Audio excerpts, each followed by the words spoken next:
আমেরিকার প্রেসিডেন্ট নির্বাচন অন্য যে কোনো দেশের প্রেসিডেন্ট নির্বাচনের থেকে অনেকটাই আলাদা। এটা কম বেশি সকলেই জানেন। প্রেসিডেন্ট পদপ্রার্থী মূল দুজনের মধ্যে টিভিতে চলে বিতর্ক সভা।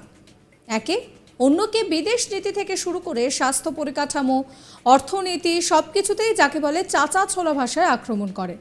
কার্যত কেউ কাউকে 1 ইঞ্চি জমি ছাড়তে নারাজ। এই বিতর্ক শোগুলি থেকে সহজেই অনুমান করা যায় যে কার দিকে পাল্লা ভারী। আমেরিকার আসন্ন প্রেসিডেন্ট নির্বাচনে এবারও জো বাইডেনকে প্রার্থী করেছে ডেমোক্র্যাটরা, অন্যদিকে রিপাবলিকানরা প্রার্থী করেছেন ডোনাল্ড ট্রাম্পকে। শোনা যাচ্ছে আরেক প্রাক্তন প্রেসিডেন্ট বারাক ওবামার স্ত্রী মিশেল ওবামাও নাকি ভোটে লড়তে পারেন। এই পরিস্থিতিতে বৃহস্পতিবার 27 জুন প্রেসিডেন্ট বাইডেন এবং রিপাবলিকান প্রার্থী ডোনাল্ড ট্রাম্পের মধ্যে বিতর্ক সভা হয়। এই বিতর্ক সভায় প্রেসিডেন্ট বাইডেনকে প্রায় হোঁচট খেতে দেখা গিয়েছে। এমনকি খোদ বাইডেনের দল ডেমোক্র্যাটদের অনেকেই মনে করছেন যে ট্রাম্পের মোকাবিলা করতে না পারার জন্য এইভাবে হোঁচট খেতে হচ্ছে বাইডেনকে। এমনকি প্রয়োজনে বাইডেনকে শেষ মুহূর্তে ভোটে প্রার্থী না করা হতে পারে সেই জল্পনাও তুঙ্গে উঠছে। এবার বৃহস্পতিবার আমেরিকার আটলান্টায় প্রথমবার টিভি বিতর্কে অংশ নেন দুই নেতা। বিদেশ নীতি, অর্থনীতি, সীমান্ত ইস্যু, সামাজিক নিরাপত্তা, চাইল্ড কেয়ার, গর্ভপাত ইত্যাদি একাধিক ইস্যুতে দুই নেতার মধ্যে বিতর্ক হয়।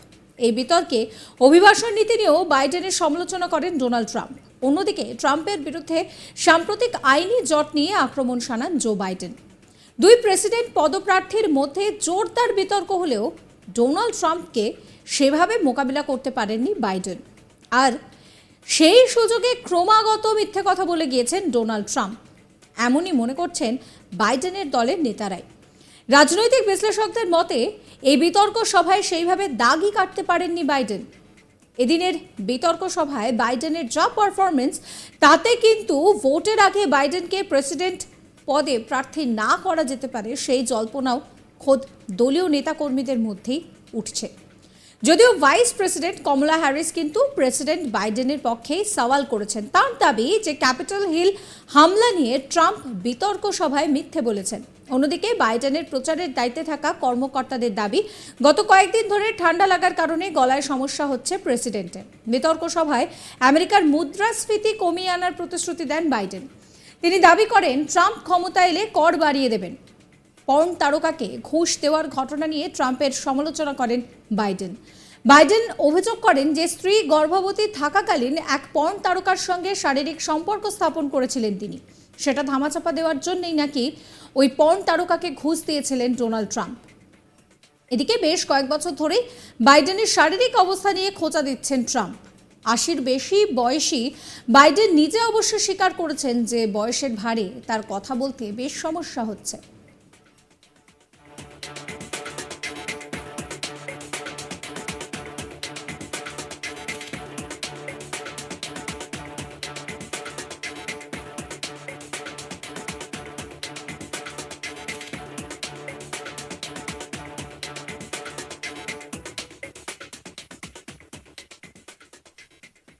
আমেরিকার প্রেসিডেন্ট নির্বাচন অন্য যে কোনো দেশের প্রেসিডেন্ট নির্বাচনের থেকে অনেকটাই আলাদা। এটা কম বেশি আমাদের সবারই জানা। প্রেসিডেন্ট পদপ্রার্থী মূল দুজনের মধ্যে টিভিতে চলে বিতর্ক সভা। একে অন্যকে বিদেশ নীতি থেকে শুরু করে স্বাস্থ্য পরিকাঠামো, অর্থনীতি সমস্ত কিছুতে যাকে বলে চাচা ছোলা ভাষায় আক্রমণ করেন। কার্যত কেউ কাউকে 1 ইঞ্চি জমি ছাড়তে নারাজ।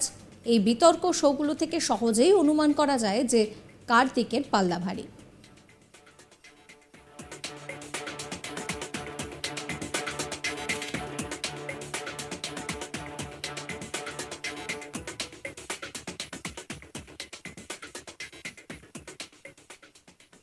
আমেরিকার আসন্ন প্রেসিডেন্ট নির্বাচনে এবারও জো বাইডেনকে প্রার্থী করেছে ডেমোক্র্যাটরা, অন্যদিকে রিপাবলিকানরা প্রার্থী করেছেন প্রাক্তন প্রেসিডেন্ট ডোনাল্ড ট্রাম্পকে। শোনা যাচ্ছে আরেক প্রাক্তন প্রেসিডেন্ট বারাক ওবামার স্ত্রী মিশেল ওবামাও নাকি হতে পারেন এই ভোটের পদপ্রার্থী।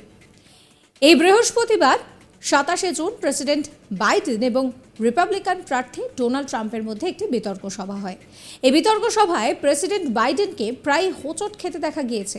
এমনকি খোদ বাইডেনের দলের ডেমোক্র্যাটদের অনেকেই মনে করছেন যে ট্রাম্পের মোকাবিলা করতে না পারার জন্যই কিন্তু বাইডেনকে হোঁচট খেতে হয়েছে। সাবস্ক্রাইব করবেন আজ তাক বাংলার ইউটিউব চ্যানেলকে, ফলো করতে ভুলবেন না হোয়াটসঅ্যাপ চ্যানেলও।